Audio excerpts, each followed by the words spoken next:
sont à distance.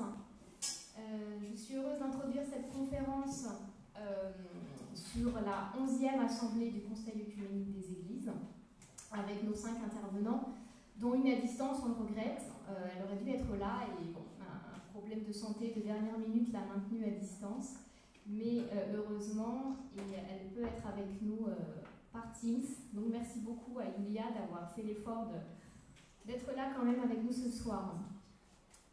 Donc nous aurons d'abord un premier temps où nous allons écouter nos 5 intervenants nous parler de la façon dont ils ont vécu et ce qu'ils retiennent de cette assemblée. Et puis dans un deuxième temps, nous devrions avoir, je l'espère, un bon temps d'échange et de questions. Et pour ceux qui sont à distance, vos questions peuvent passer par le chat. Vous avez un chat à droite, vous inscrivez votre nom et vous pourrez comme ça participer et poser vos questions. Alors peut-être, puisque tout le monde n'est pas forcément connaisseur du milieu œcuménique, je vais commencer par une très brève introduction en vous présentant ce qu'est le Conseil œcuménique et ce qu'est l'Assemblée du Conseil œcuménique. Donc, je dis que le Conseil œcuménique des Églises est donc la plus grande organisation œcuménique aujourd'hui. Elle a été créée en 1948, et vraiment, voilà, c'est l'un des fruits de ce mouvement œcuménique qui, globalement, s'est développé à partir du début du XXe siècle, principalement au départ en Europe et en Amérique du Nord.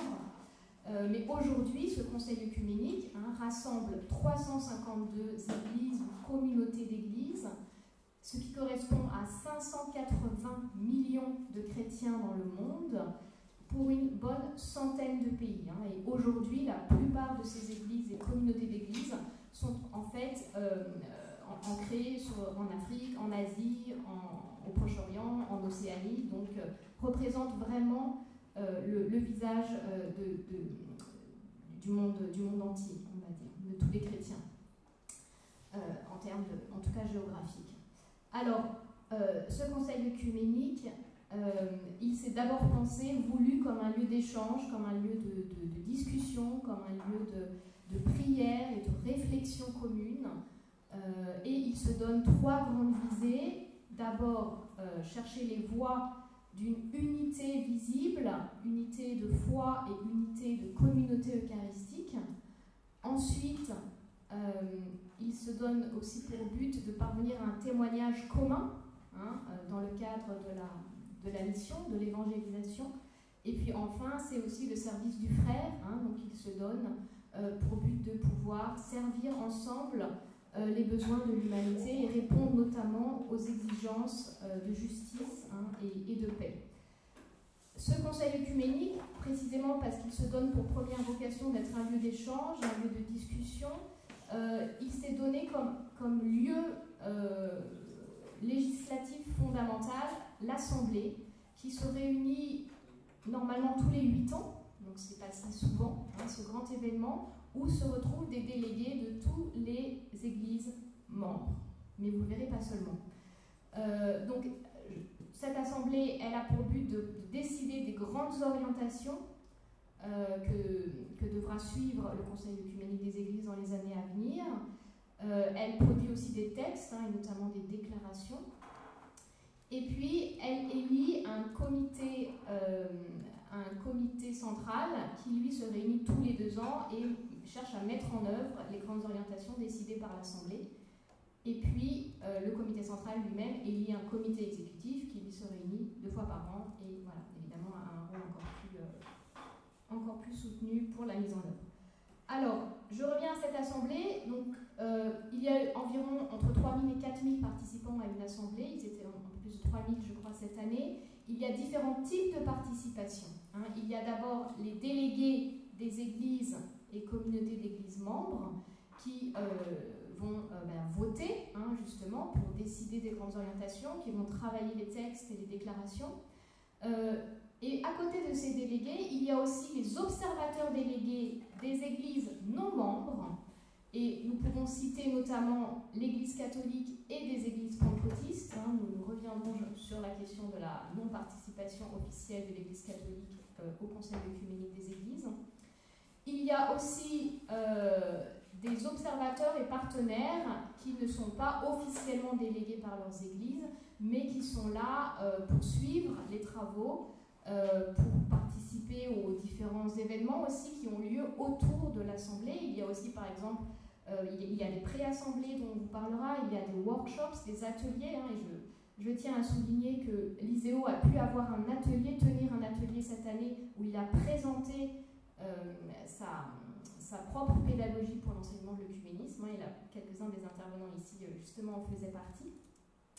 Donc voilà, justement, et enfin pas le moindre, il y a les stewards, qui sont des jeunes qui étaient 160 cette année, entre 18 et 30 ans, et qui ont un rôle crucial parce que, à la fois, ils assurent un aspect logistique absolument indispensable, mais pas seulement, bien sûr, ils ne sont pas seulement là pour ça, ils sont là aussi pour être présents, tout simplement, observer, entrer en contact avec tous ces acteurs de l'œcuménisme, s'initier à l'œcuménisme et puis faire entendre aussi leur voix, si possible. Voilà, donc nous avons la chance d'avoir des personnes qui étaient dans ces différentes catégories, pas tout à fait tous, mais au moins 3 de ces catégories sont représentées. Nous avons 2 délégués membres de leurs églises, Julia Nedvidovic et Marc Boss, que je vais présenter plus tard plus amplement. Nous avons 2 stewards, Inze André et Ioannis Christodoulakis. Et puis nous avons Catherine Short-Lucas qui était partenaire non déléguée, enfin observatrice comme on dit, participante. Voilà, et qui a notamment animé avec Marc et Julia et d'autres l'atelier sur la pédagogie de l'ISEO. Voilà. Alors, donc nous allons d'abord écouter Julia. Julia qui est professeure je la présente d'abord par titre académique, professeure de théologie patristique et de bioéthique à l'Institut de théologie orthodoxe Saint-Serge, qui est aussi enseignante à l'ISEO, très précieuse puisqu'elle est assesseure orthodoxe pour l'ISEO. Et Julia a été déléguée membre de son église, qui est l'église orthodoxe serbe à l'Assemblée du Conseil œcuménique. Elle est aussi très présente dans d'autres réseaux œcuméniques, mais je ne développe pas. Et elle a été élue lors de la dernière assemblée membre du comité central pour son église du Conseil œcuménique. Voilà, donc Julia, je te laisse commencer ces différents témoignages en nous présentant ce que toi tu retiens de cette assemblée. Merci beaucoup, Anne-Sophie, j'espère que vous m'entendez bien. Merci pour ce rappel et encore une fois, désolée de ne pas être avec vous ce soir.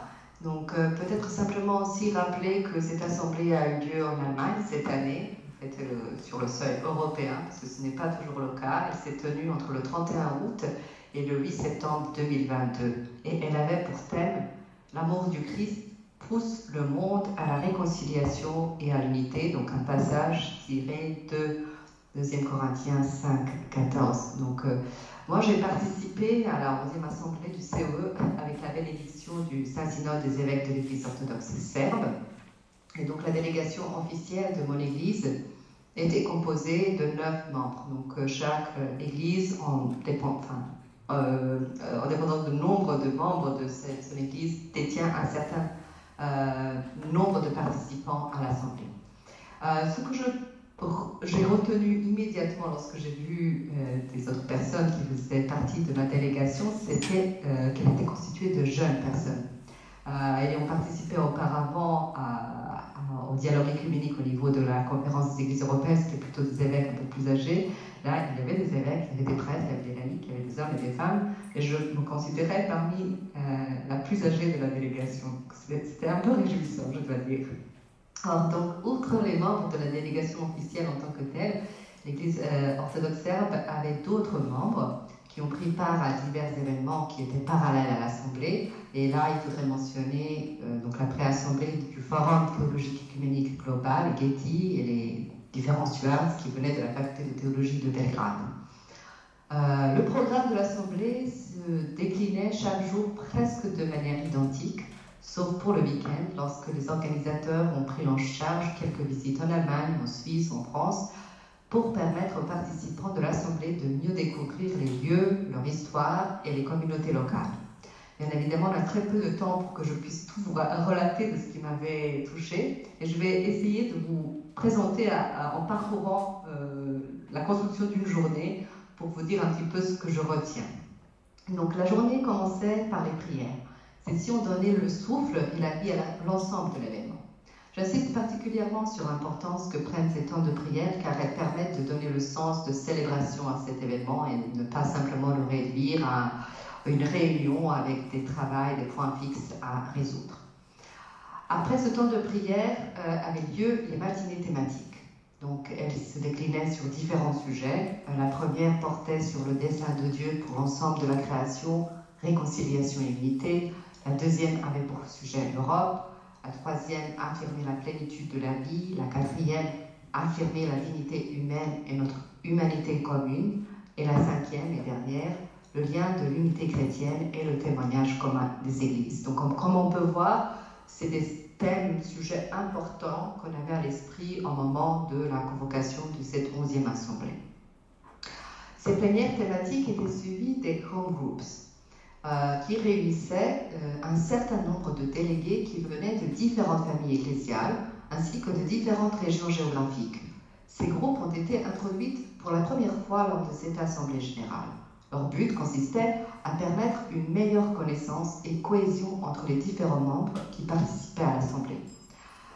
Je dirais, personnellement, j'ai animé un des groupes, et non pas simplement parce que j'avais un rôle d'animateur, loin de là, je trouvais que ces groupes étaient très intéressants parce qu'ils nous obligeaient en quelque sorte à sortir des contacts qu'on fréquenterait d'habitude de par le biais de connaissances préalables ou de délégations, donc, mais de se retrouver avec des personnes qui venaient d'autres églises, qui venaient d'autres lieux géographiques, et réellement pouvoir les écouter, pour pouvoir échanger et pouvoir véritablement rendre compte de la diversité qui nous unit. Donc après les déjeuners avaient lieu les sessions de travail qui devaient lire des divers comités. Donc là, en l'occurrence, dans le cadre d'une assemblée, il s'agit de comités de finances, donc qui va aller regarder les finances du CEE, le comité du message, donc qui va rédiger un message final de l'assemblée, comité des nominations, donc qui va élire les différents corps qui vont continuer à travailler suite à l'assemblée, comme le comité central, et ainsi de suite. Donc le comité de référence politique, le comité des lignes directrices du programme et comité des questions d'actualité. Donc ces comités portaient le travail administratif tout au long de l'assemblée, et les pauvres se réunissaient le matin tôt, le soir tôt, et ils n'avaient pas de week-end, donc voilà, c'est des lourdes tâches d'une assemblée. Ces temps de travail se poursuivaient par des conversations écuméniques. Et il y en avait une vingtaine, je ne vais pas les mentionner toutes, mais elles portaient sur la mission, sur la prière, sur la création, la justice, la paix, sur le rôle des églises dans le monde aujourd'hui, sur l'économie de la vie, sur les émergences technoscientifiques, la liberté de croire, sur le dialogue interreligieux et sur l'importance du dialogue écuménique en outre. Donc de mon côté, j'ai participé à la conversation écuménique qui était intitulée « L'enseignement théologique, pourquoi son écuménisme est essentiel ». Donc ce groupe a rédigé quelques affirmations et quelques recommandations et défis pour le travail du prochain comité central. Sans pouvoir les lister tous, mais je vais relever juste quelques affirmations pour vous donner le goût. Donc la formation écuménique au sein de l'enseignement théologique est essentielle pour préparer un leadership inclusif des églises et la jeune génération en incarnant l'écuménisme par l'échange, l'apprentissage mutuel et l'enrichissement spirituel. La formation écuménique se fait par le biais de rencontres personnelles entre chrétiens de différentes traditions, en partageant leur histoire de foi, en établissant la confiance et en facilitant les amitiés.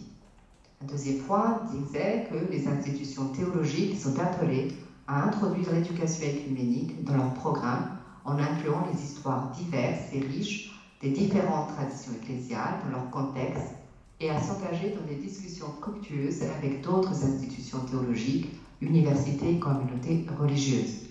Les églises orientales sont également encouragées à partager leurs idées sur notre héritage commun de l'Église ancienne avec le christianisme dans le monde entier et à développer un échange mutuel. Parmi les défis, nous pouvons citer quelques points aussi. Donc, les institutions théologiques sont mises au défi de poursuivre une éducation théologique écuménique dans des situations d'auto-isolement et de fondamentalisme croissant. Les églises et les institutions théologiques doivent reconnaître et apprendre des différentes traditions théologiques, de leur histoire et de leur contexte par le biais d'études interdisciplinaires. En outre, l'éducation théologique écuménique encourage le dialogue avec les sciences et les humanités, et ainsi de suite. Donc après, peut-être un point qui me semble intéressant, c'est qu'on a été également averti de la création de tout un réseau de partage de l'ensemble des programmes, des cours qui sont discernés dans le cadre de l'écuménisme de d'autres facultés. Et donc je pense que pour l'ISEO, c'est une information très importante parce que beaucoup d'expériences peuvent être partagées. Également, l'expérience de l'ISEO peut considérablement enrichir ce réseau. Donc, après ces réunions de conversation écuménique, ont eu lieu 2 soirées un peu particulières. D'abord une qui réunissait les confessions entre elles, et puis une autre qui était une réunion régionale. Donc en l'occurrence, j'ai participé au dialogue interorthodoxe qui comprenait les échanges entre les orthodoxes et les orientaux. Et ces temps de rencontre sont réellement si rares que pouvoir y participer lors d'une assemblée, c'est très important puisque ça nous met à jour un petit peu sur différents niveaux et également a permis une réouverture et un nouveau souffle pour réfléchir comment continuer le dialogue entre ces 2 familles d'églises.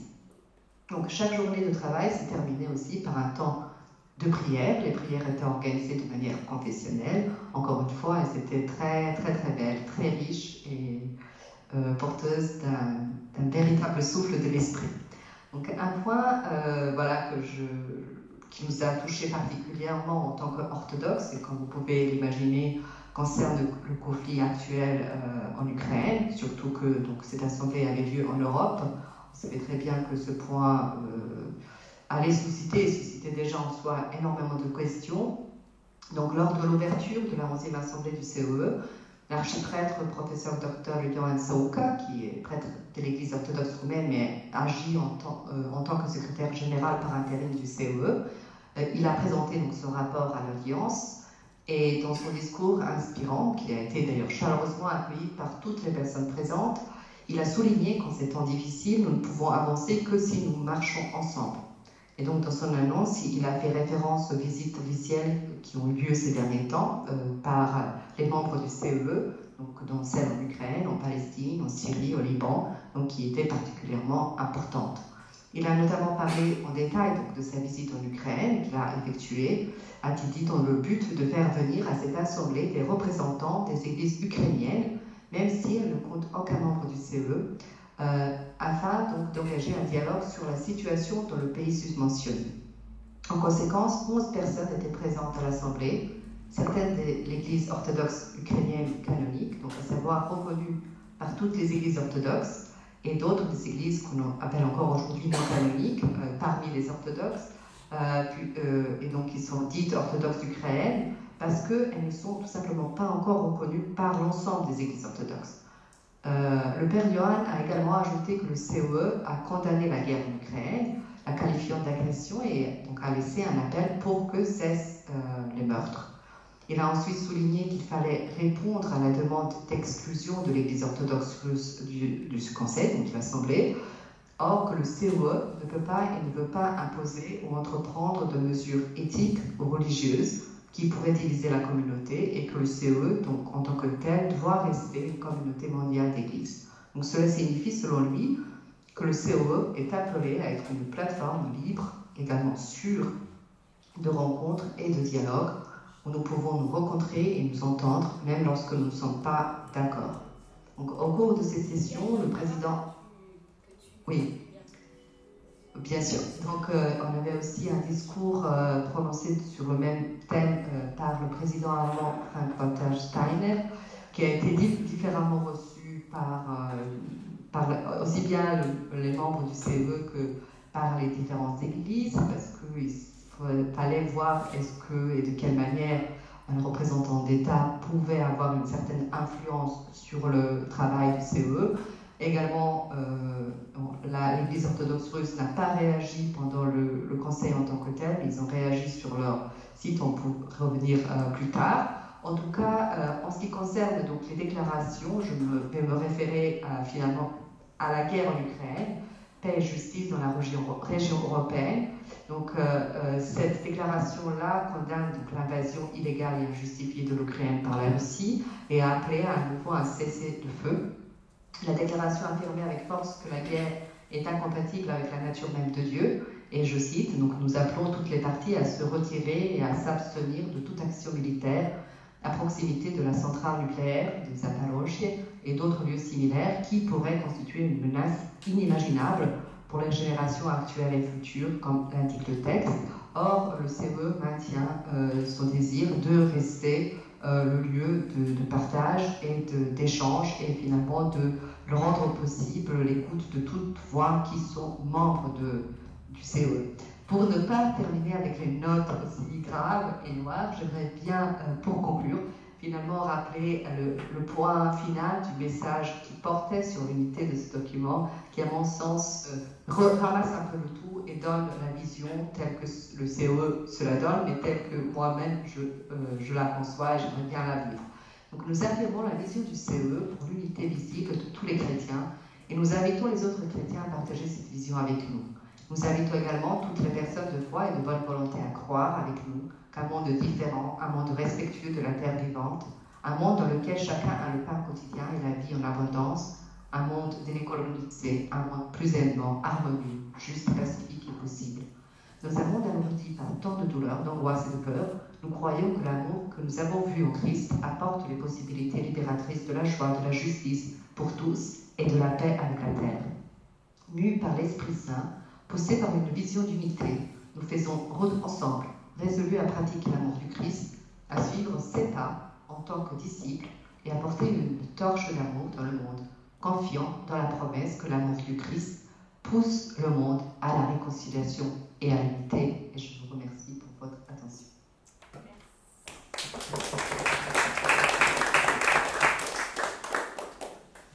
Merci beaucoup Yulia pour cette première présentation où tu as déjà essayé de nous transmettre beaucoup de choses, à la fois du fonctionnement de l'Assemblée et à la fois de certaines déclarations qui ont pu y être faites. Donc nous allons maintenant donner la parole à notre deuxième intervenant qui est Marc Boss, donc qui a été lui délégué membre pour son église, qui est l'Église protestante unie de France.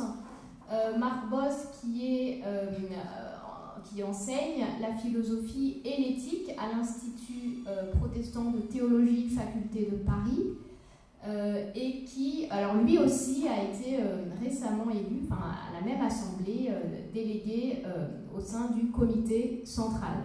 Voilà, donc Marc aussi était délégué et va nous donner maintenant son point de vue sur cette assemblée. Merci Marc. Alors, il faut vous passer le micro. Pour qu'Alice vous entende.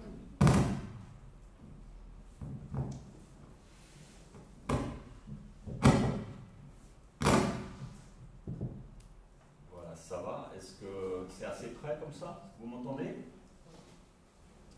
Il faut approcher. C'est mieux comme ça? Voilà. Oui, je m'entends moi-même. Bon.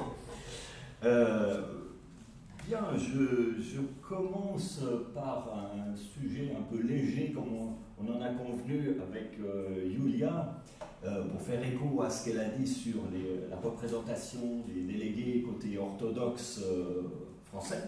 Je dis aussi un mot là-dessus. En fait, pour le protestantisme français, c'est la communion protestante luthéro-réformée c'est dans le cadre de cette communion protestante luthéro-réformée qui est en fait l'organe de liaison des églises luthériennes et réformées en France, que se fait le choix des délégués à l'Assemblée du Conseil œcuménique. Donc cette communion qui s'appelait autrefois Conseil permanent, c'était peut-être plus clair en termes institutionnels, mais cette communion, elle est composée de l'Union des Églises protestantes d'Alsace et de Lorraine et de l'Église protestante unie de France, et en tout, ça représente 5 délégués. On ne va pas rentrer dans les détails parce qu'en réalité, les relations entre réformés et luthériens, c'est presque aussi compliqué que les relations entre les différentes familles orthodoxes. Alors je vous épargne ça.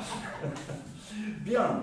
Je vous propose, parce que le temps passe très vite, on a 10 minutes pour présenter nos sujets, donc je vous propose, Yulia vous a présenté une journée type de l'Assemblée, ce qui vous a permis de voir un peu les différentes manières d'aborder les nombreux sujets qui ont été traités. Il faut imaginer que ces sujets sont préparés pendant 8 ans par le comité central et toutes les commissions qui travaillent dans le cadre du comité central.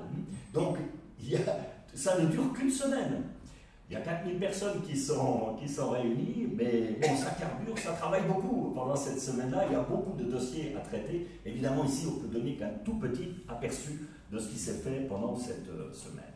Je ne reviens pas parce qu'on aura l'occasion d'en reparler, mais la dimension de célébration soulignée par Yulia, elle est vraiment centrale, elle est décisive. Je dirais même, c'est là que ça se joue en définitive. Hein. Mais le temps nous manque pour le lyrisme, parce que c'était des moments vraiment extraordinaires. Les cultes quotidiens étaient vraiment les moments de communion où ces 4000 personnes venant du monde entier, de toutes les églises, protestantes et orthodoxes du monde entier, mais nos frères et sœurs catholiques étaient présentes aussi, comme vous le savez. C'était vraiment un temps de communion qui a permis de traiter des dossiers extrêmement lourds, extrêmement graves. Et j'ai commencé par un sujet léger, mais je vais peut-être un peu plomber l'ambiance maintenant, en abordant les textes finaux qui ont été produits par cette assemblée. Et comme Yulia l'a dit, il y a des sujets sur lesquels on était particulièrement attendu. Je dirais, le sujet le plus dans l'actualité immédiate, c'est celui de la guerre en Ukraine. Yulia en a parlé, donc je ne vais pas y revenir, mais effectivement, l'allocution du président Steinmeier au tout début de l'Assemblée nous a en quelque sorte mis la pression. Steinmeier disant, bon, c'est un lieu de dialogue et de débat, très bien, mais il faudra quand même à un moment dire aux Russes ce qu'il faut leur dire. Alors, je crois que le texte, on n'a pas le temps, je dois faire des choix, hein. On n'a pas le temps de lire des extraits de ce texte-là. Yulia en a déjà lu pas mal, mais vous avez pu comprendre à partir de ce qu'a dit Yulia que c'est un texte qui me semble, à moi aussi, équilibré. C'est-à-dire, à la fois, on nomme les choses. Il y a un agresseur russe, il y a une victime, il y a un agressé ukrainien. C'était pas évident de pouvoir dire les choses aussi clairement. Hein. La délégation russe était présente. En même temps, on appelle les deux parties à s'abstenir de toute action militaire dans les zones nucléaires. Et puis, voilà, je ne reviens pas sur les textes déjà mentionnés par Yulia. Je pense que c'est un texte aussi bon, aussi équilibré qu'on peut le faire dans ces circonstances, parce que c'est pratiquement un pari impossible de réussir à faire un texte comme ça dans ces circonstances, mais le seul fait qu'il a pu avoir lieu, qu'il ait pu être écrit, qu'il ait pu être publié, le seul fait que la délégation russe soit restée du début à la fin, malgré toutes les tensions, elles étaient nombreuses, qu'il a pu y avoir, je trouve qu'en soi, ça montre toute l'importance du Conseil écuménique. Il n'y a pas d'autre endroit, je pense qu'il n'y a pas d'autre instance géopolitique, religieuse ou pas, qui peut offrir une telle plateforme de rencontre et de dialogue. Alors, un mot sur les messages. Le message de la 11e Assemblée, donc le message final, s'intitule « L'amour du Christ nous pousse à agir ». C'est en lien bien sûr avec le thème général déjà mentionné par Yulia, mais je trouve que c'est très bien choisi pour le message final, parce qu'au fond il y a deux thèmes, amour et action. Pas d'amour sans action. Hein. L'action parce que l'amour. Et on pourrait dire d'une certaine manière les thèmes de la réconciliation et du combat pour la justice, se superposent à ce binôme de l'amour et de l'action. Alors, si je devais qualifier de manière générale le ton de ces messages, les principaux messages, ceux qui sont un peu les messages de synthèse, c'est-à-dire la déclaration d'unité et le message final qui est conçu pour être lu, diffusé dans les églises, je serais presque tenté de paraphraser un titre de Jacques Derrida, d'un ton apocalyptique naguère adopté en philosophie. Il y a dans ces messages, je le dis tout à fait sans ironie maintenant, et surtout sans moquerie, parce que je pense que s'il y a un moment pour adopter un ton apocalyptique, c'est maintenant. Mais on pourrait en paraphraser Derrida en parlant d'un ton apocalyptique aujourd'hui adopté par le Conseil œcuménique. Et ça peut vous surprendre parce qu'au fond, on a tous appris en études bibliques ou dans nos cours d'exégèse que l'Apocalypse, ça signifie révélation et pas catastrophe, comme on le croit. Mais je vous lis un extrait du message final du Conseil œcuménique qui se rappelle que les récits de catastrophes sont bien présents aussi dans le livre de l'Apocalypse et peut-être qu'ils nous atteignent aujourd'hui d'une manière inédite. Voilà ce que dit le message. Il évoque les puissances qui répandent la souffrance humaine, ces forces de destruction dont parle le livre de l'Apocalypse, la guerre, la mort, la maladie et la famine. Le texte se déroule ainsi. Alors que l'Assemblée du Conseil œcuménique des Églises s'est réunie à Karlsruhe en 2022, nous étions conscients de leur manifestation dans le monde d'aujourd'hui, la manifestation de ces puissances. Dans leur sillage viennent l'injustice et la discrimination, où ceux qui ont le pouvoir l'utilisent souvent pour opprimer les autres plutôt que pour construire l'inclusion, la justice et la paix. Les individus, les peuples et les pays sont également confrontés à des catastrophes découlant directement d'une relation irresponsable et d'un lien brisé avec la création, ce qui a conduit à l'injustice écologique et à la crise climatique. L'urgence climatique s'accélère, tout comme la souffrance des personnes appauvries et marginalisées. Pourtant, en poursuivant notre pèlerinage ensemble, en tant qu'Assemblée du Conseil œcuménique des Églises, nous sommes dans un état d'esprit d'anticipation et d'espérance, et même de joie, car par la puissance de l'Esprit, l'invitation du Christ reste ouverte à tous, en fait, à l'ensemble de la création. Alors, vous aurez reconnu le motif central, la devise de l'Assemblée, hein, l'amour du Christ mène, pousse, si on est plus proche de la traduction, enfin du texte anglais, pousse le monde à la réconciliation et à l'unité. Encore quelques citations pour vous donner, parce qu'elles ne sont pas traduites, sauf erreur pour l'instant encore. Hein, donc, ah, dans l'Istina, oui, on avait partiellement seulement. Ah, d'accord, alors on n'a pas trouvé bon, on verra ça. Tu me diras où, parce que c'est... D'accord. Donc je les ai traduits, hein, mais c'est assez... je pensais assez fidèle.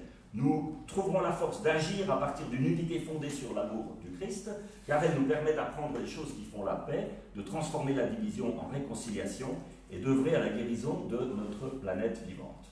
Ensemble, nous avons écouté les voix souvent marginalisées dans le monde, femmes, jeunes, personnes handicapées, peuples autochtones. Je ne peux pas insister là-dessus, mais ceux qui étaient présents à l'Assemblée savent que ces thèmes-là étaient transversaux et vraiment occupaient un grand espace dans les discussions et les préoccupations. Mais je poursuis la citation. Nous nous appuyons sur l'amour du Christ pour agir. Vous voyez, toujours amour-action, selon le binôme initial, pour agir et plaider en faveur de la justice climatique. Nous joignons nos voix à celles de l'Assemblée d'Amsterdam, pour dire, donc 1948, hein, pour dire que la guerre est contraire à la volonté du Dieu, et de l'Assemblée de Nairobi, 1975, pour dire que le racisme est un péché contre Dieu. Nous regrettons de devoir répéter ces déclarations. Bon, et on termine encore en disant qu'on s'est servi beaucoup de mots, mais que ces mots, ils sont là, je ne peux pas lire parce qu'on n'a pas le temps, mais ces mots sont là pour l'action. Maintenant est le temps d'agir. Alors, le temps, j'arrive déjà au bout de mon temps de parole, mais est-ce que j'ai le temps de vous donner une idée encore de la tonalité pour l'autre grand thème sur lequel cette assemblée était attendue, à savoir la crise climatique. Je ne vais plus commenter, je vais juste lire quelques extraits, un chapelet de citations pour vous donner une idée de ce ton apocalyptique. Hein. Et, encore une fois, je le dis, justifié à mon sens.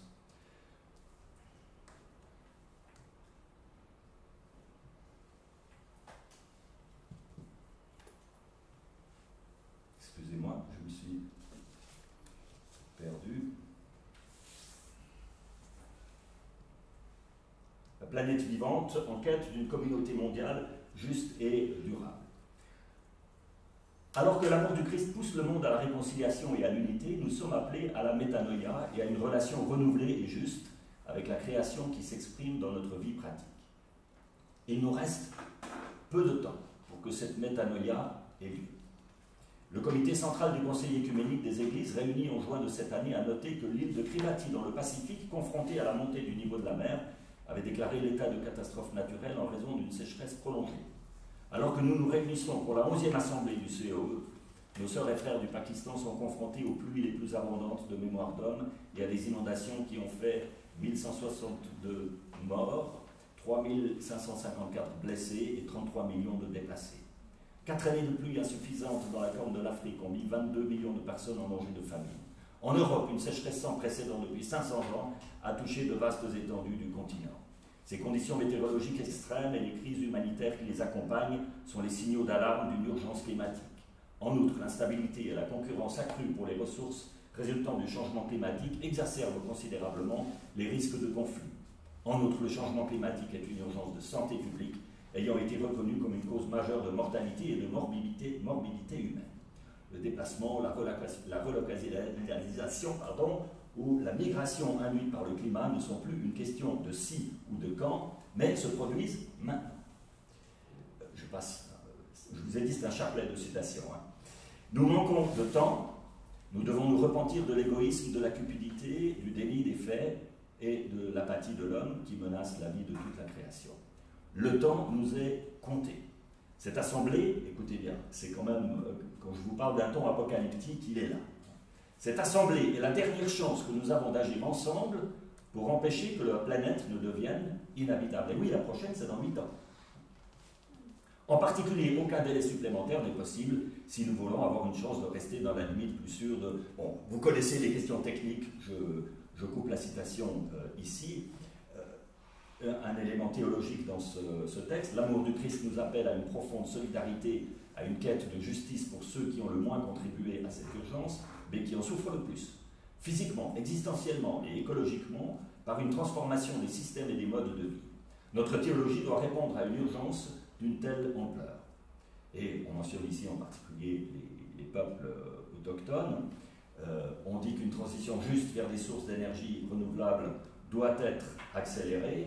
Et je termine sur cette citation-là. Établir des limites strictes au voyage pour les besoins du Conseil écuménique, en préférant les moyens virtuels de consultation et de rencontre, ces engagements en ligne et l'utilisation d'appareils électroniques par le Conseil écuménique devraient également tenir compte des coûts environnementaux actuels et de l'impact sur les enfants contraints de travailler dans les industries extractives pour les minerais de terres rares.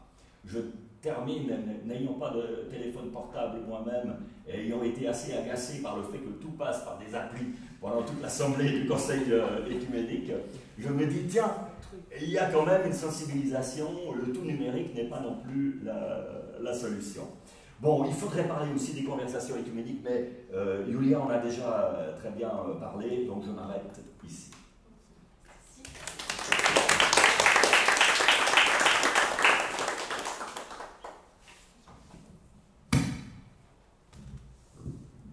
Bien, merci beaucoup Marc pour ce complément bien incarné. Tu nous as vraiment fait sentir la force des messages qui sont passés. Et donc je vais maintenant donner la parole à Ilse André, donc, qui était steward, qui est une jeune étudiante en théologie, en master en Allemagne, en théologie protestante, et qui est en Erasmus, c'est notre chance, pour un semestre à Paris, à l'Institut protestant de théologie de Paris. Donc Ilse, je vous laisse la parole, et comme vous avez un PowerPoint, n'oubliez pas de pour me dire quand je dois changer la vignette. Merci beaucoup. Oui, Johannes et moi, nous étions...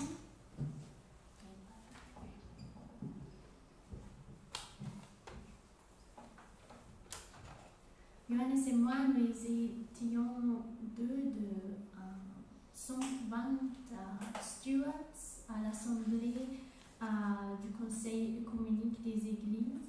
Ça veut dire que nous avons travaillé pour le déroulement pratique de l'Assemblée avec des jeunes du monde entier.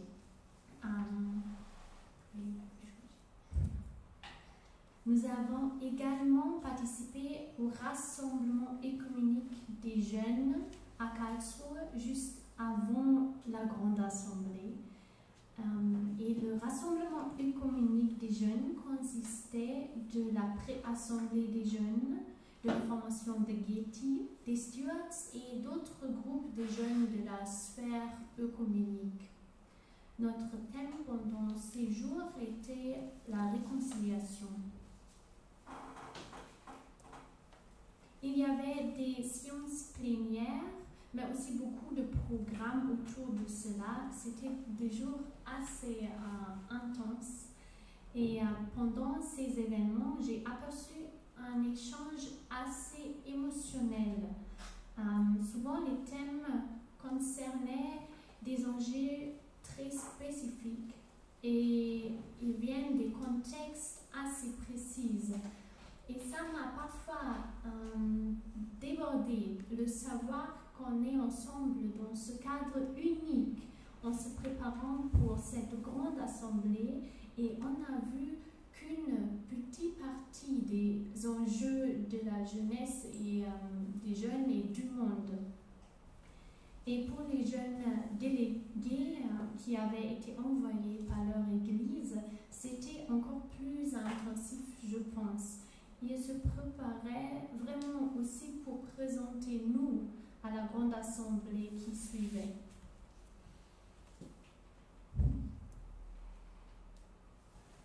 Mais personnellement, moi, je n'ai pas pu suivre comment les thèmes et les résultats du rassemblement des jeunes ont été introduits dans les réunions du COE, parce qu'avec l'accueil des visiteurs et des délégués de l'Assemblée du COE, notre travail pratique a commencé pour soutenir le déroulement. Et pour cela, nous, les stewards, nous avons travaillé dans des équipes constantes. Moi, par exemple, j'ai travaillé dans une équipe qui était chargée d'accueil. C'était surtout l'enregistrement des participants. Et c'était un travail assez pratique avec un système informatique. Et moi, en travaillant à l'entrée du site, j'ai souvent expliqué ce qui se passe aux gens qui passaient. Et j'ai beaucoup de fois expliqué ce qui est le conseil œcuménique. Et il y avait aussi quelques habitants de Karlsruhe qui avaient besoin de communiquer leur opinion sur l'Église ou leur souci personnel à quelqu'un. Et c'était moi souvent. C'est une raison pour laquelle j'ai eu des conversations intéressantes et parfois émotionnelles avec les inconnus de Karlsruhe. À part de ça, il y avait beaucoup d'échanges avec les participants et visiteurs de l'Assemblée. Mon temps à Karlsruhe, à l'Assemblée, était marqué par les questions théologiques qui émergeaient, animées par les nouveaux points de vue. La plupart des inspirations venaient vraiment des rencontres personnelles.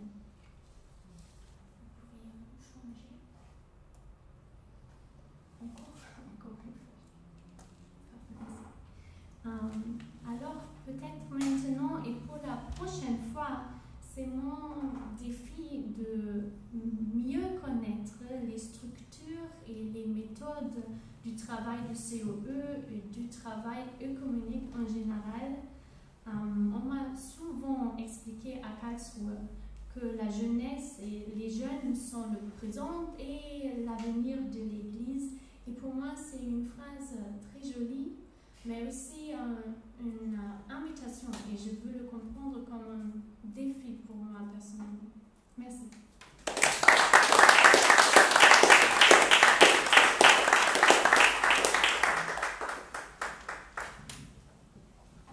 Merci beaucoup Inze pour ce premier témoignage qui nous dit que là aussi le COE n'est pas que des réunions, des comités, du travail, mais c'est aussi des rencontres personnelles et je pense que tous les intervenants pourraient le dire, mais vous l'avez dit de très belle façon. Donc Ioannis, maintenant c'est à vous. Ioannis Christodoulakis, qui est de Grèce, orthodoxe, qui était steward également à l'Assemblée et qui est doctorant en théologie à l'Institut catholique de Paris, grâce notamment à une bourse du Vatican. Voilà, donc Ioannis, nous vous écoutons.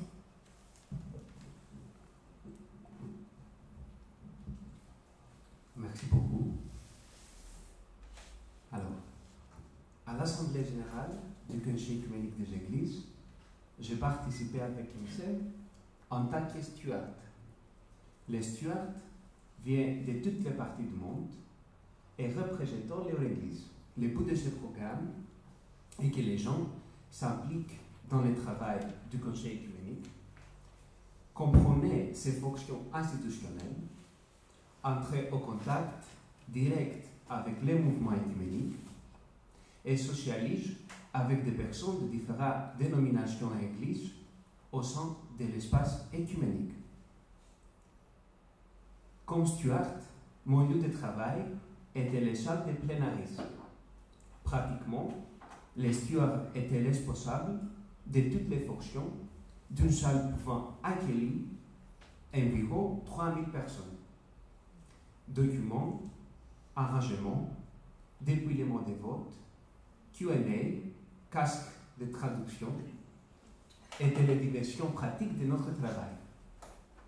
La journée commençait tôt le matin et se terminait tard le soir. Malgré les difficultés, la participation au domaine de ce travail spécifique, à savoir les sciences de plénarisme, a permis à mes collègues et à moi de s'impliquer activement dans les travaux de l'Assemblée générale. Être à l'intérieur des salles est un avantage, car on peut suivre systématiquement les travaux, les positions des délégués et, en tant qu'observateur extérieur, déceler les dynamiques complexes qui émergent et façonnent chaque session. Cet avantage a donné une image équilibrée et complète du travail à Karlsruhe. Bien plus, cela nous a aidé à comprendre en particulier les statuts institutionnels de l'Assemblée et le fonctionnement du Conseil œcuménique des Églises en tant qu'organisation internationale avec un impact mondial. Cette expérience a été particulièrement forte, non seulement parce qu'elle a été une première rencontre pour les gens avec le Conseil, mais parce que cette expérience sera pour beaucoup de stewards le début d'un voyage dans les mouvements œcuméniques. La deuxième partie sur laquelle je voudrais me concentrer est un peu plus personnelle. Je voudrais parler des dynamiques qui permettent d'exister dans un espace véritablement œcuménique universel. L'élément le plus important de l'Assemblée pour moi, ainsi que la majorité des stewards, c'est que nous sommes réunis dans un espace commun. Cela nous a donné l'opportunité de vivre ensemble, de prier ensemble, d'apprendre à se connaître, de devenir amis, de collaborer pour une vision commune, la réconciliation. Je voudrais vous donner un exemple qui concerne la dynamique multiple d'espaces communs. Pour la première fois, j'ai eu la chance de rencontrer toutes les différentes familles de l'Église et de la tradition orthodoxe, des membres des églises d'Asie, d'Afrique, des Balkans, d'Amérique, d'Europe, tous réunis en même lieu. C'est là la richesse du rassemblement. Le mouvement œcuménique ne vient pas seulement rassembler les dissemblables, mais aussi les semblables. Ces semblables que le temps de l'histoire et de la tradition ont réussi à effacer de la mémoire commune. Ainsi, se retrouver tous ensemble dans le même espace pourrait être une tentative de se remémorer leur parcours autrefois commun, d'admirer la richesse de leur variété et d'être à nouveau envisager l'unité. Merci beaucoup.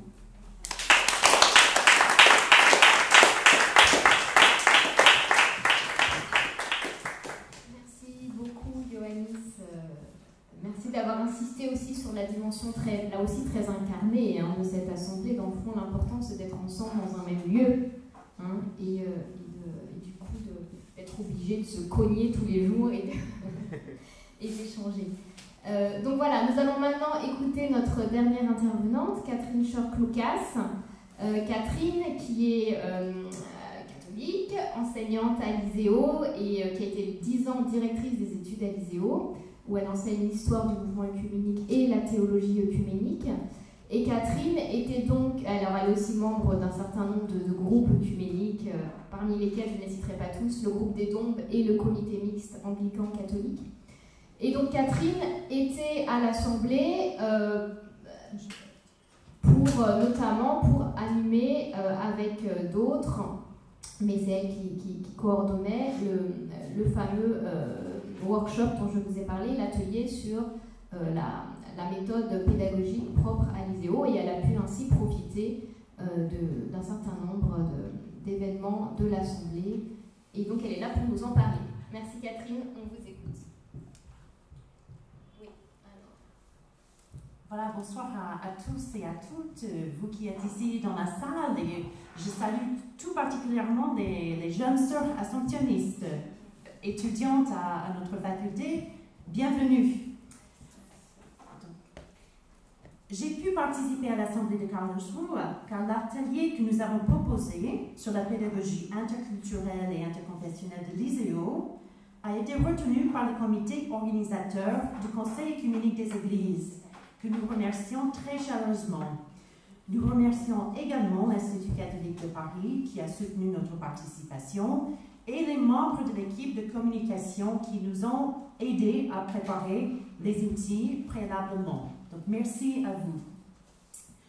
Notre atelier a valorisé les liens entre l'ISEO et le Conseil d'Église chrétienne en France, qui nous accorde son patronage. Nous avons insisté sur l'importance de l'écoute du terrain pour la théologie œcuménique universitaire. Nous remercions le Père Miguel Desjardins, directeur du Service national pour l'unité des chrétiens de la Conférence des évêques catholiques de France, et le pasteur Anne-Laure Danet, responsable du service des relations avec les églises chrétiennes de la Fédération protestante de France. Vous les voyez, voilà, Miguel et Anne-Laure. Merci en particulier à Miguel qui nous a beaucoup aidé avec l'interprétation au pied levé, et à Anne-Laure Danet de nous avoir encouragés à présenter notre candidature pour les ateliers. Voilà. L'Assemblée, c'était aussi l'énergie des stands. L'ISEO y était présent grâce à l'hospitalité de l'UEPAL, l'Union des Églises protestantes d'Alsace et de Lorraine, qui nous ont accueillis à leur stand, avec la conférence des Églises riveraines du Rhin et l'association Une place pour elles. Donc je salue en particulier la pasteur Esther Lenz, qui a tenu plusieurs permanences au stand. Et j'ai bien... nous avons eu des expériences similaires avec les habitants de Karlsruhe qui passaient. Voilà, donc c'était vraiment de belles rencontres avec les habitants. Et je salue également notre collègue de l'ISEO, Valérie Duval-Pujol, qui était présente au stand pour l'association Une place pour elle. L'Assemblée, c'était aussi le dynamisme d'autres mouvements œcuméniques internationaux, comme ici le Forum chrétien mondial, qui a signé un mémorandum d'accord avec le Conseil œcuménique. C'est aussi la détermination des militants des droits humains, comme ces adhérents de l'ACAD France, l'Action des chrétiens pour l'abolition de la torture, qui sont venus de l'Alsace rencontrer des participants de l'Assemblée pour leur faire connaître les actions en faveur des victimes de la torture. C'est la sérendipité, des rencontres improvisées au moment du déjeuner, ici avec Joy Kennedy, modératrice du groupe de travail sur le changement climatique, et Martin Kopp de Green Faith. Ils ont porté l'urgence de la justice climatique à l'attention de l'Assemblée. Voilà ce qui a donné aussi ce texte fort que Marc nous a lu. C'est le bonheur de féliciter en direct nos 3 collègues qui venaient d'être élus au comité central, donc Juliana Ludovic, Nicolas Casarilan, également enseignant à Saint-Serge, et Marc Boss. 3 orthodoxes, manifestement. Ta barre n'est pas assez longue. J'ai arrangé. Voilà. Pour moi, c'était la grâce aussi d'être reçue par Christiana et Sonka, une famille de Karlsruhe qui m'ont ouvert leur maison et partagé leur vie pendant 10 jours, tout comme ils l'ont fait pour la famille ukrainienne qui vit au 3e étage de leur maison.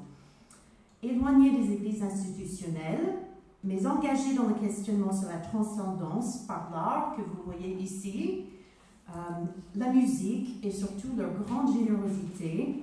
Au cours de l'un de nos petits déjeuners, Sonka m'a avoué « Je ne fais pas partie de l'Église, mais je ne veux pas vivre dans un monde sans Église. » C'est aussi le privilège de se retrouver non seulement avec d'autres chrétiens, mais avec d'autres catholiques des 5 continents. C'est une occasion unique et nous sommes reconnaissants au Conseil œcuménique de nous offrir cette occasion. L'Église catholique, qui n'est pas membre du Conseil œcuménique, a envoyé une délégation officielle de 20 personnes, dont les 4 théologiens catholiques qui participent de plein droit à la Commission Foi et Constitution, et le professeur catholique, dont l'Église catholique finance le poste à l'Institut œcuménique de Bossé. Les observateurs peuvent participer et intervenir durant les sessions de l'Assemblée, sans toutefois prendre part au processus décisionnel.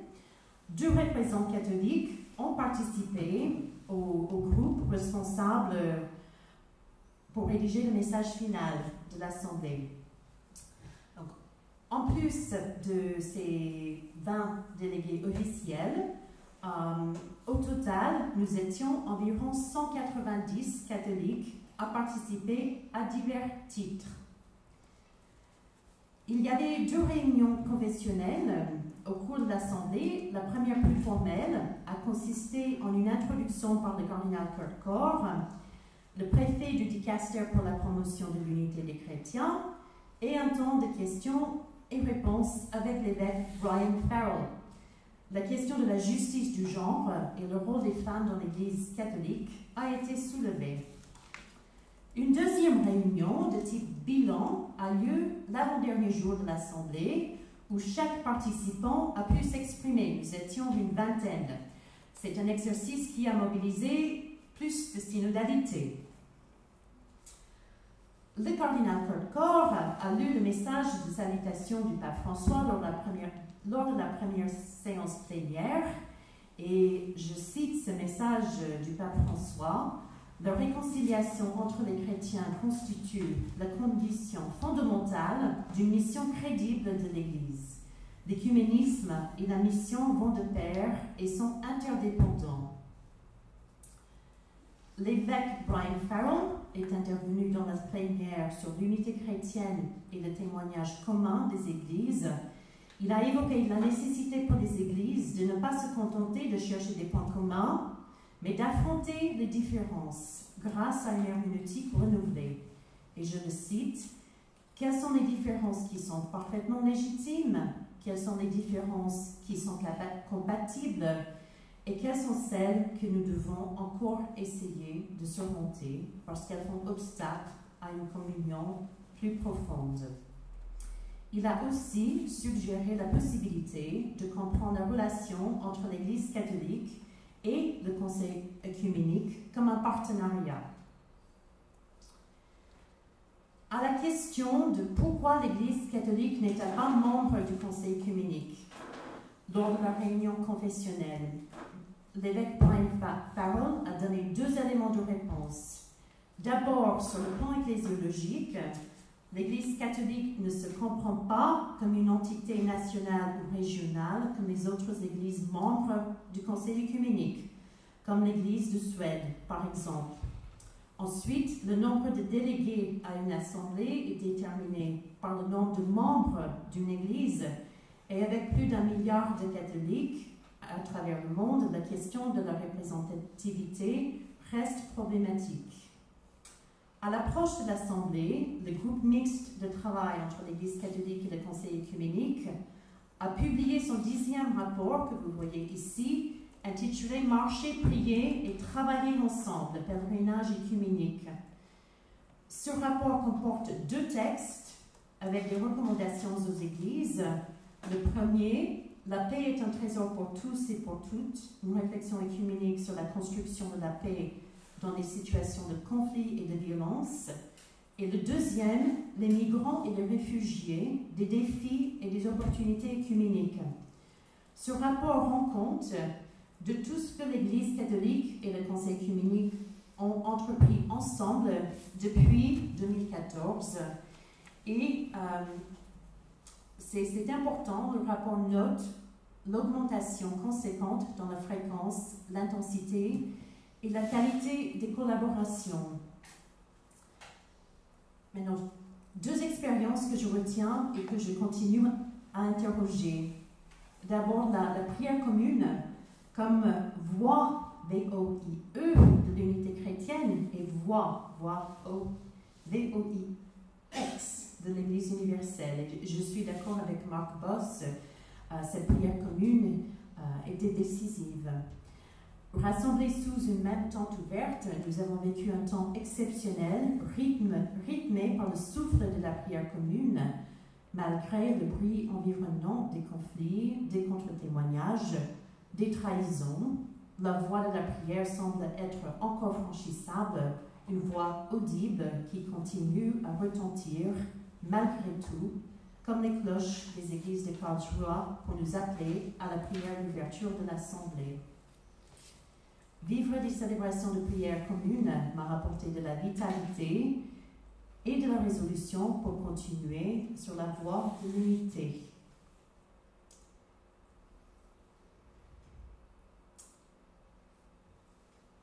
Un deuxième point sur les observations sur le consensus. Ici, vous avez la diapositive projetée pour toute la session de travail sur le consensus. Renforcer le fellowship, c'est-à-dire la communion fraternelle par le consensus, afin de construire un esprit commun. C'est à la fois une méthode de travail, une manière d'être ensemble que le Conseil œcuménique expérimente dans ses prises de décision depuis le milieu des années 2000. Dans le cadre du synode sur la synodalité dans l'Église catholique, j'ai été très intéressée par la mise en œuvre du consensus dans une assemblée si grande. Cela m'a semblé très exigeant pour les personnes chargées de modérer les séances de travail, et elles ont assuré formidablement cette tâche si lourde. Donc, vraiment, j'étais impressionnée. Elles étaient aussi chargées de faire respecter toutes les contraintes de cet exercice, ce qui n'était pas du tout évident. Dans cette mise en œuvre du consensus, je voudrais saluer 2 interventions que j'ai trouvées remarquables. Donc, celle des participants à la pré-assemblée des jeunes, ici représentée par Isabella Raymond-Gantz de l'Église évangélique luthérienne du Brésil, qui plaide pour que la juste place soit accordée aux plus jeunes au sein du Conseil. Il y avait aussi l'intervention de la délégation d'Ukraine, ici représentée par Alexandra Kavalendo, qui a su insister sur une juste présentation des faits dans le texte, ce qui a aidé, il me semble, à la production d'un texte équilibré. Donc cette délégation était très tenace, mais aussi très calme, très posée, très digne. Pour terminer, je vous encourage, comme les autres, à lire les documents issus de cette assemblée. Donc, dans ce numéro, ce dernier numéro de la revue Istina, vous trouvez la déclaration sur l'unité traduite en français, que je n'ai pas trouvée sur le site. Mais la déclaration sur l'unité, bon, enfin, mais beaucoup d'autres traductions françaises sont sur le site. Voilà, bon, mais Istina a publié très rapidement la déclaration sur l'unité. Vous trouvez aussi sur le site du Conseil œcuménique, et c'est très précieux pour ceux et celles d'entre vous qui vont préparer des célébrations œcuméniques, vous trouvez tous les livres de prière et de chant. Voilà. Nous allons maintenant, je pense, avoir un temps d'échange, et nous vous inviterons à une prière pour terminer. Merci beaucoup pour votre attention.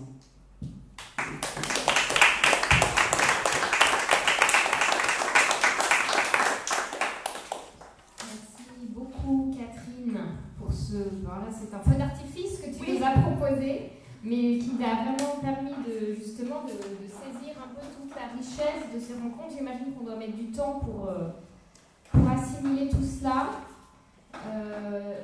Et donc, maintenant, eh bien, l'idée est donc d'échanger avec tous ceux qui sont présents. Donc, certains parmi le public étaient aussi présents, ils peuvent intervenir, mais bien sûr, tous ceux qui n'étaient pas là et qui ont envie d'en savoir plus sur tel ou tel aspect, vos questions sont les bienvenues. Donc, soit dans la salle, dans ce cas-là, je répéterai votre question pour que les participants à distance entendent. Soit vous pouvez, je le rappelle, poser vos questions par le chat. Alors, on nous a demandé de partager les 3 messages clés cités, mais donc j'ai compris qu'on peut les retrouver soit dans Istina, soit sur le site. C'est ça. Vous pouvez trouver, donc il y a 4 déclarations principales. Il y a aussi ce que a été appelé des minutes, donc des textes plus courts. Donc, nous vous encourageons vraiment d'aller sur le site et vous trouverez l'onglet Assemblée et puis vous trouverez tous les textes et les discours concernant l'Assemblée. Merci. Alors, les questions sont ouvertes.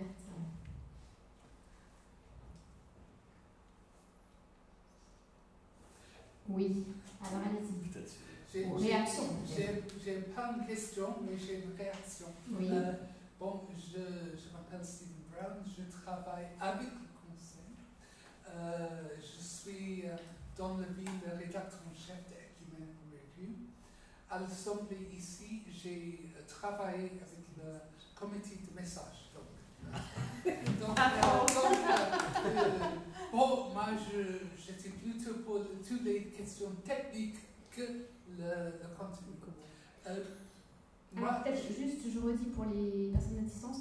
Donc oui, quelqu'un dans la salle, donc Stephen Brown, et travaille avec le Conseil œcuménique des Églises et nous disait qu'il avait participé au comité du message. Et donc il a une réaction à proposer, oui. Oui, la seule question, c'est mieux de parler dans le... Oui, dans ce cas-là, voilà. Venez directement parler ici, ça sera plus simple. Désolé, je ne voulais pas être ici devant vous et pas de faire encore un discours. Mais j'ai constaté 2 choses. La première, c'est de trouver les documents en français, qui n'était pas toujours une tâche facile. On n'a pas trouvé.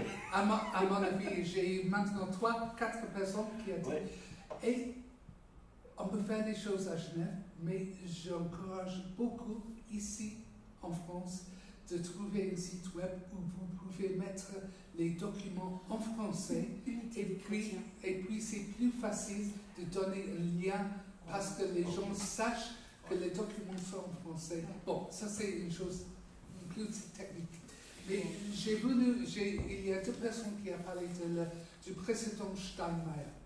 Et puis, certainement, le président Steinmeier a donné un discours engagé qui était beaucoup plus qu'un simple mot d'accueil à l'Assemblée. Et j'ai voulu juste dire deux choses concernant ça. Le premier, c'est qu'il était le président de la République fédérale d'Allemagne. Il a la tâche de représenter la politique du gouvernement fédéral. Et il y avait un grand débat, il y avait un débat en Allemagne avant l'Assemblée concernant la participation de l'Église orthodoxe russe. Et il a dit, dans son texte, il a dit, ici je parle pas seulement dans mon propre nom, mais aussi dans le nom du gouvernement fédéral. Bon, ça c'est une chose. Mais l'autre chose qui était peut-être moins connue parmi les délégués, et peut-être c'est notre faute à nous, notre faute à nous, de ne pas avoir soulevé les choses au Conseil, qu'il était aussi une protestante réformée très engagée. Il a grandi dans une petite enclave réformée en Allemagne où les autres ne sont pas les catholiques, mais ce sont les luthériens. Donc il a son propre histoire dans l'Église réformée.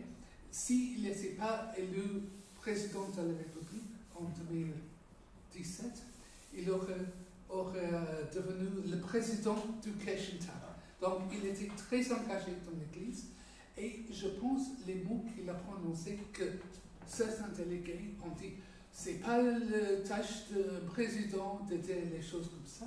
Il parle dans son propre nom, le nom du protestant allemand réformé, qui pense aussi au rôle des églises protestantes en Allemagne dans le temps du national-socialisme, où on a justifié les politiques nazies par les argumentations théologiques. Donc, je pense que c'est important de savoir ça, que c'était un mot d'accueil, c'est un mot politique, mais il a même dit vers la fin de son discours,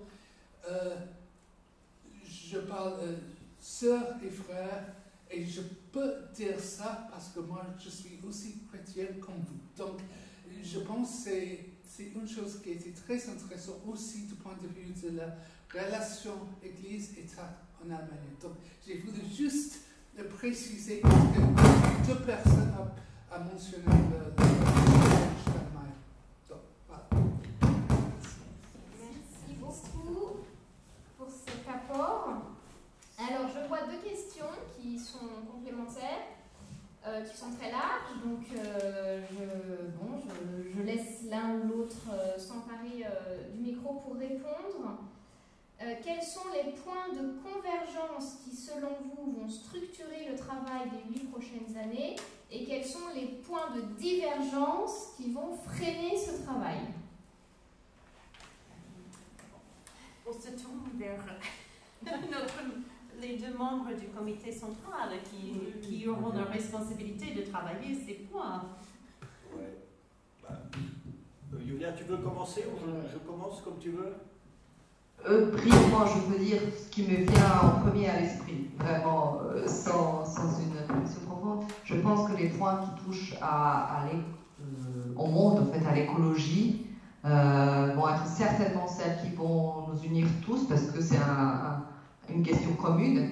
Je pense que également toutes les questions liées au développement technoscientifique vont aussi appeler à une réflexion. Les questions du genre. Les questions aussi, on n'a pas mentionné, mais ça reste encore très vaste, la sexualité humaine, mais on comprend aussi tous les différents champs d'application aussi juridiques, mais également technoscientifiques, en fait, tout ce domaine qui s'ouvre devant les églises et auxquelles l'ensemble des églises vont être confrontées. Et je pense que les expériences que les uns aux autres vont pouvoir apporter dans ce milieu vont être très riches et très intéressantes. En tout cas pour moi, je serais ravie de les écouter, d'entendre et de partager là-dessus. Après, les questions géopolitiques, je pense aussi, vont peut-être, en premier abord, j'ai l'impression qu'on se dit, ben, ça va nous peut-être nous faire éclater, mais je ne pense pas. Je pense que ça va plus nous unir, mais ce qui va réellement être un défi, c'est encore de nouveau des questions peut-être plus ecclésiales, théologiques.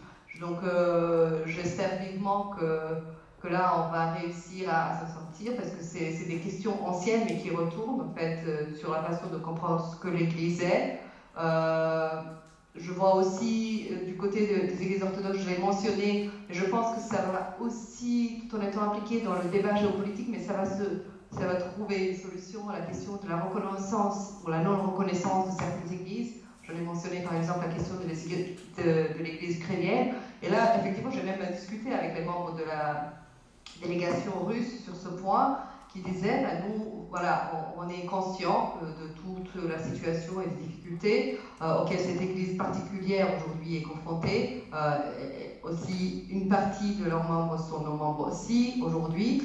Et donc, on est prêt à avoir tout un changement de constellation de ces églises en Ukraine après le conflit. Donc là aussi, il y aurait énormément de choses à voir, et j'espère que ce ne seraient pas les défis, mais ça va être certainement des questions qui vont continuer à se poser. Puis effectivement, est-ce que le défi des ordinations des femmes, des choses de cet ordre-là vont continuer à poser des questions, ou comment se résoudre? Voilà. Voilà, c'est juste des premières idées qui viennent comme ça à l'esprit.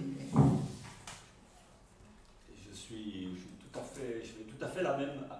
Pardon, ça. Il faut que ce soit vert, c'est ça. Voilà. Je fais exactement la même analyse. On ne s'est pas du tout concerté. Hein. Mais je crois effectivement, tu as remarqué que quasiment toutes les questions que tu as soulevées, des questions éthiques. Et puis, je dirais, les questions éthiques et les questions ecclésiologiques. Clairement, c'est ce qui s'annonce comme les grands sujets de discussion de ces prochaines années. Et je dirais que ce n'est pas juste comme ça. Ce n'est pas simplement un constat factuel, tiens, on a parlé de ça. C'est quelque chose, je dirais, qui est aujourd'hui institutionnellement formalisé, et peut-être dans un lieu où on l'attendrait le moins, c'est-à-dire foi et constitution. Et je trouve tout à fait frappant, ça m'a frappé en préparant pour aujourd'hui, parce que j'étais dans le groupe, pour les conversations œcuméniques, j'étais dans le groupe, en fait, qui était le groupe de foi et constitution, on pourrait dire, pour faire vite. Et au cœur de la discussion, il y avait le texte de 2013, l'Église vers une vision commune. En entendant Ioannis parler de la vision commune chez les jeunes, je me suis dit, wow, c'est raccord. Mais ce texte-là a été au cœur des discussions de foi et constitution. Où est-ce qu'on en est aujourd'hui avec ça? C'est 2013, hein, et ça m'a frappé. Le numéro du document, c'est 214. Et je vais faire dans la numérologie. Le 215, vous savez ce que c'est? C'est le texte qu'on a travaillé ici, à l'ISEO, sur le discernement moral dans l'Église. C'est tout à fait frappant. C'est un hasard sans doute, mais ces deux textes se suivent en 2013 dans les préoccupations de foi et constitution qui, disons historiquement, les questions éthiques, ça relève de christianisme pratique. Il y a une autre commission pour ça. Mais foi et constitution s'est emparé des questions éthiques et a pensé théologiquement le dissensus et le consensus éthique dans l'Église comme une des grandes, peut-être la grande question de l'avenir, au fond, même l'avenir de la fameuse unité visible qui est si fondamentale pour foi et constitution. Quand je parle de foi et constitution, vous savez que les catholiques sont dedans. Hein. C'est la part du conseil œcuménique où on ne parle pas que des orthodoxes et des protestants, où les catholiques en font partie aussi. Donc voilà, il me semble que ces deux questions-là... Alors, sur l'ecclésiologie, je peux juste vous donner un écho de ce qui s'est dit dans ce groupe. Le constat que le christianisme mondial croît plus vite que le mouvement œcuménique. Et ça, c'est la grande question ecclésiologique qui est posée. Comment est-ce que foi et constitution et le COE peuvent observer et hiérarchiser au mieux ces évolutions en cours? Et je pense notamment à une des évolutions qui est très frappante, c'est le lien, alors aussi bien du côté dialogue avec les catholiques que dialogue avec le COE, c'est les pentecôtistes il y a une volonté, une quête de dialogue chez nos frères et sœurs pentecôtistes en ce moment qui est tout à fait inédite. Et il y avait dans le groupe, il y avait des grandes figures de la théologie pentecôtiste, Mel Robeck, qui m'a beaucoup frappé par la qualité de ces années. À certains moments, j'ai dû me passer en me disant « Ah oui, il est pentecôtiste !» il aurait pu être un réformé ou un... Bon, voilà. Je pense qu'il y a des choses en cours là en ecclésiologie. Il y a des mouvements de fond. Alors, donc, pour abréger, éthique et ecclésiologie, oui, je crois que c'est les deux grandes questions qui nous attendent. Et qui sont, c'est ça qui est important, qui sont institutionnellement repérées et d'ores et déjà encadrées.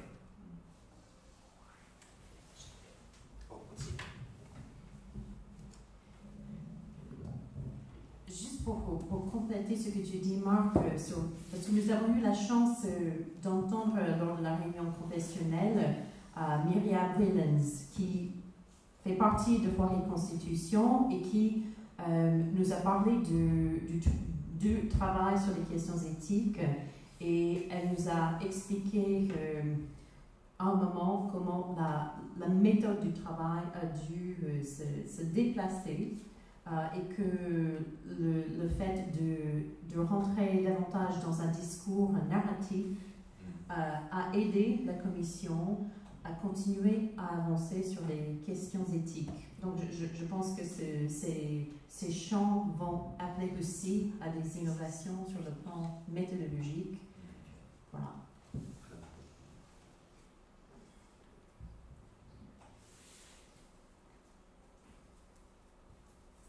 Oui. Alors, vous vouliez parler directement.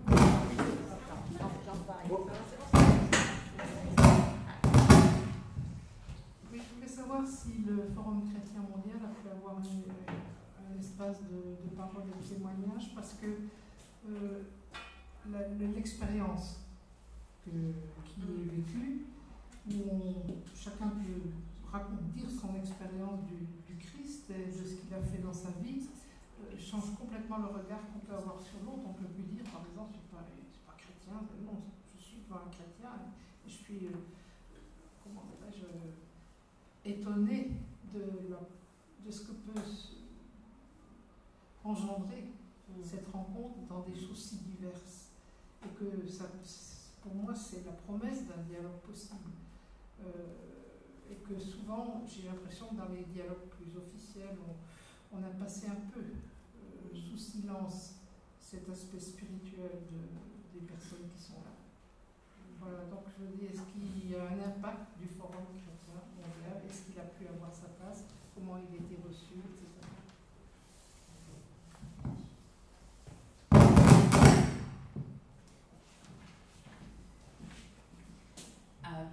Oui. Et notamment par le Forum chrétien mondial. Vous savez, c'est un mouvement, et j'insiste, ce n'est pas une institution, mais un mouvement qui est porté par 4 piliers, donc le Conseil œcuménique des Églises, le Dicaster pour la promotion de l'unité des chrétiens, l'Alliance évangélique mondiale et le Pentecostal World Fellowship, donc la communion mondiale, oui, voilà, pentecôtiste. Donc chacun de ces piliers a bien sûr intervenu au Conseil œcuménique des Églises et notamment le responsable de l'Alliance évangélique mondiale qui a aussi évoqué les travaux du Forum chrétien mondial. Donc j'ai montré le stand tout à l'heure. Donc le secrétaire général est très proactif dans la rencontre. Donc il y avait eu aussi des événements, une rencontre du forum, comme pour beaucoup d'autres mouvements et d'associations dans les marges. Mais oui, les questions qui sont posées par le forum ont été bien présentes.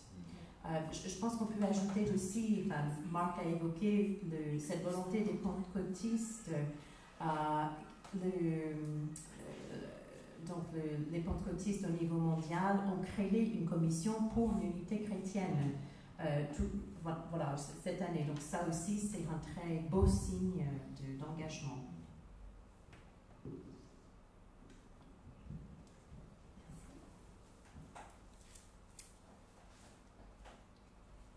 Moi, j'aurais envie de poser une question aux stewards.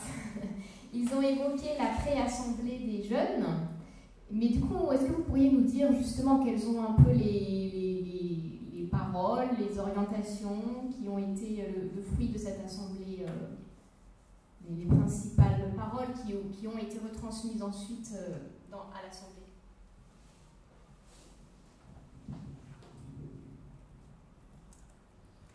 Les jeunes savent manier le micro.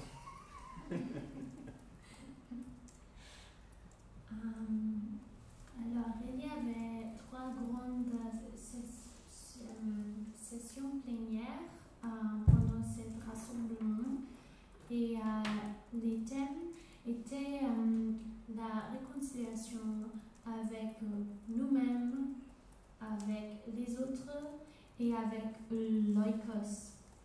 Et quand on a parlé de la réconciliation avec nous-mêmes, des thèmes, c'était la santé mentale, ou aussi trouver son identité, un thème très jeune, je pense parfois, et les chemins spirituels. Il y avait beaucoup de récits aussi personnels dans ces sessions plénières. L'autre jour, on a parlé du dialogue intergénérationnel et de comment participer au travail œcuménique quand on est jeune. Et il y avait aussi le thème du climat. C'était très, très important quand on a parlé sur la réconciliation avec l'oikos. Le thème était Climate Justice et on a aussi organisé une demonstration, une manifestation pendant la grande assemblée du COE. C'était aussi un thème des jeunes.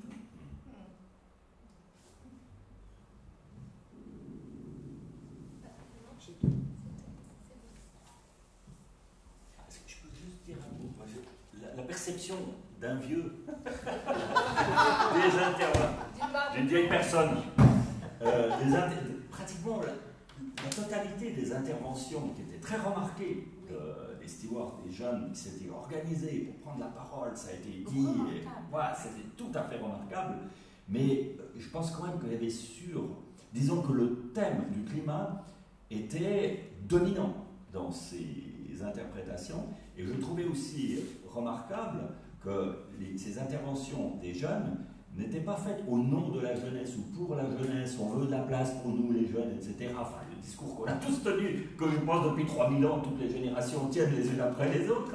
Mais là, il y avait quand même, ça nous ramène un peu à cette histoire apocalyptique, c'est quand même une génération qui va être confrontée beaucoup plus directement, beaucoup plus brutalement que la mienne, par exemple, à ce qui est en train de se préparer au niveau climatique. Et je trouve le sens de la responsabilité qu'ont eu les jeunes, particulièrement nos stewards, donc, puisque c'est institutionnellement les jeunes qui étaient là, c'était surtout des stewards, mais j'ai trouvé c'était tout à fait admirable et je veux vous en féliciter.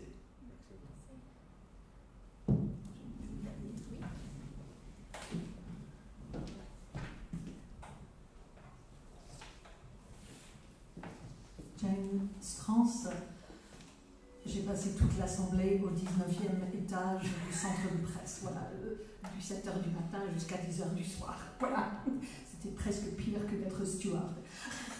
Mais moi, je voulais juste attirer l'attention sur 2 autres aspects de l'assemblée que je trouve sont importantes, et ce sont 2 choses au niveau des marges dans le numéro qui vient de sortir d'Unité des chrétiens, Anne-Laure Danet a fait un petit article sur les peuples autochtones. Et il y avait une préassemblée des jeunes, il y avait aussi une préassemblée pour les peuples autochtones, les personnes indigènes. Et là aussi, il y a un message assez fort autour du climat, aussi, qui est très important. Et l'autre, il y avait aussi une préassemblée des femmes et également une préassemblée des personnes qui sont eux-mêmes pour la plupart handicapés et qui sont, on appelle ça dans le langage œcuménique, ecumenical advocates, disabled advocates, les personnes qui vivent avec le handicap. J'ai eu la chance de pouvoir assister à d'organiser une conférence de presse avec une jeune femme pasteur du Zimbabwe qui est sourde et qui a besoin d'une interprète. Il y a un film d'elle quelque part sur le site du Conseil œcuménique des Églises. Vraiment, je vous le recommande. Mais c'est aussi toute cette question autour de l'écologie concerne aussi comment nous construisons nos villes.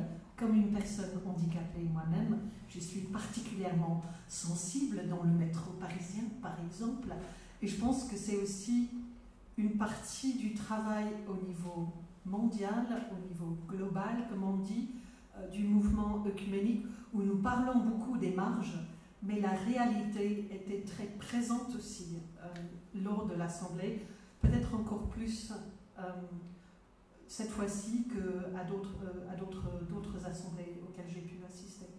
Et je dirais c'est aussi un thème œcuménique, le thème des marges, parce que dans le document sur l'évangélisation du pape François, Evangelii Gaudium, il parle de la mission vers les marges, et dans le document du Conseil œcuménique des Églises, également sur la mission. Ils ont été publiés plus ou moins en même temps, mais ils n'ont pas eu connaissance, les deux documents l'un de l'autre, qui s'appelle... voilà. Non, pas Ensemble vers la mission, c'est Ensemble vers la vie, ça s'appelle. C'est Gather Towards Life. Et là, le Conseil œcuménique parle plutôt de se laisser convertir, se laisser missionner soi-même par les marges. Et je trouve assez intéressant aussi, à travers ce que vous avez dit, chacun et chacune, cette idée de... Vous avez été aussi missionné par des petites choses et des grandes choses, des thèmes plus petits et des thèmes plus grands. Je trouve ça assez intéressant comme perspective. Voilà, merci beaucoup. Je l'ai éteint. Merci beaucoup. Eh bien, nous allons devoir malheureusement arrêter. Mais comme on vous l'a dit, nous avons préparé un tout petit temps de prière. Donc, si vous pouvez rester encore quelques minutes, nous conclurons ainsi cette soirée.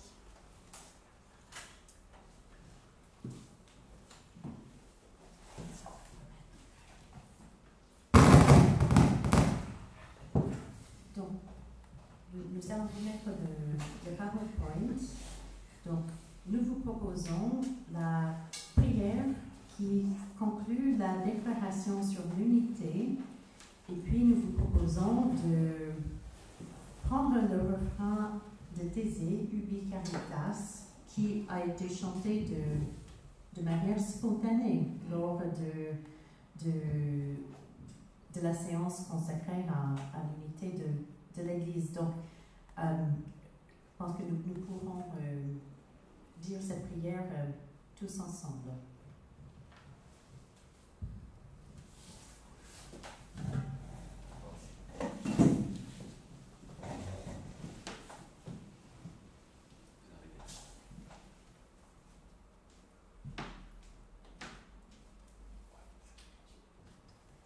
Dieu saint, source et créateur de toutes choses, amour éternel, nous te rendons grâce. Père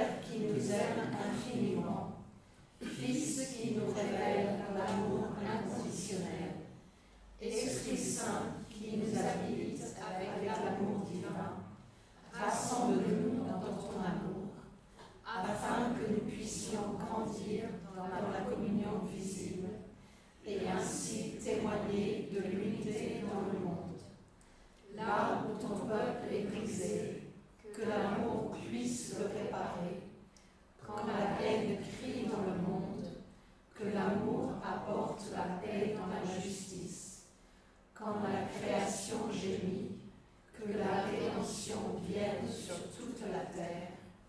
Viens avec ton amour divin et entre dans nos cœurs. Transforme ton Église et mène le monde vers la réconciliation et l'unité. Amen.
Merci à nos intervenants, merci à Yulia qui est loin, merci au public. Et en attendant la prochaine occasion œcuménique, que ce soit à l'ISEO, que ce soit ailleurs, en tout cas, ça a été... Ah oui, c'est vrai, tu as raison Catherine, un petit coup de pub. La prochaine occasion à l'ISEO, c'est le 25 novembre, une journée d'études sur les églises émergentes et les nouveaux mouvements religieux en Afrique. Question pour l'œcuménisme et l'interreligieux, puisqu'elle est organisée aussi avec l'Institut supérieur de sciences et de théologie des religions. Donc c'est un rendez-vous important pour ceux et celles que cela intéresse. Et je rappelle aussi que l'ISEO fait des formations, comme un parcours de découverte et rencontre d'églises chrétiennes, certains samedis dans l'année, qui permet à la fois d'avoir des apports théoriques et des rencontres dans des lieux de culte et avec des personnes en responsabilité pastorale, voilà, et d'autres formations, n'hésitez pas. Le colloque du 22 au 24 mars 2023. Sur la réception des accords œcuméniques, et le dialogue œcuménique et vie des églises, les enjeux de la réception, voilà, dont le programme sera bientôt finalisé. Donc effectivement, merci Catherine de m'avoir rappelé à l'ordre. Non, mais notez les dates dans vos agendas. 22-24 mars. D'accord. Voilà, sur les enjeux de la réception des accords œcuméniques. Voilà, et bien bonne suite à chacun et à chacune. Et donc, je vous dis à une prochaine occasion. Au revoir. Merci à vous.